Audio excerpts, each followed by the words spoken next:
ایوب 17 باب۔ میری جان تباہ ہو گئی، میرے دن ہو چکے، قبر میرے لیے تیار ہے۔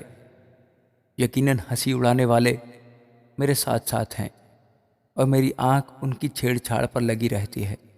ضمانت دے، اپنے اور میرے بیچ میں تو ہی ضامن ہو۔ کون ہے جو میرے ہاتھ پر ہاتھ مارے؟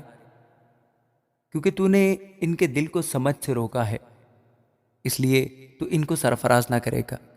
جو لوٹ کی خاطر اپنے دوستوں کو ملزم ٹھہراتے ہیں، اس کے بچوں کی آنکھیں بھی جاتی رہیں گی۔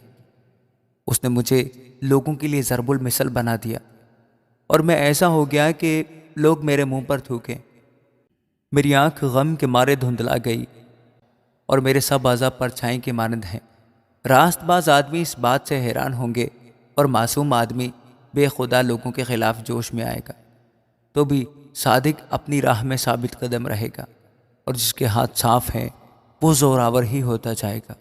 پر تم سب کے سب آتے ہو تو آؤ، مجھے تمہارے درمیان ایک بھی عقل مند آدمی نہ ملے گا۔ میرے دن ہو چکے، میرے مقصود بلکہ میرے دل کے ارمان مٹ گئے۔ وہ رات کو دن سے بدلتے ہیں، وہ کہتے ہیں روشنی تاریکی کے نزدیک ہے۔ اگر میں امید کروں کہ پاتال میرا گھر ہے، اگر میں نے اندھیرے میں اپنا بچھونا بچھا لیا ہے، اگر میں نے سڑاہٹ سے کہا ہے کہ تو میرا باپ ہے، اور کیڑے سے کہ تو میری ماں اور بہن ہے، تو میری امید کہاں رہی؟ اور جو میری امید ہے اسے کون دیکھے گا؟ وہ پاتال کے پھاٹکوں تک نیچے اتر جائیں گی، جب ہم مل کر خاک میں آرام پائیں گے۔ آمین۔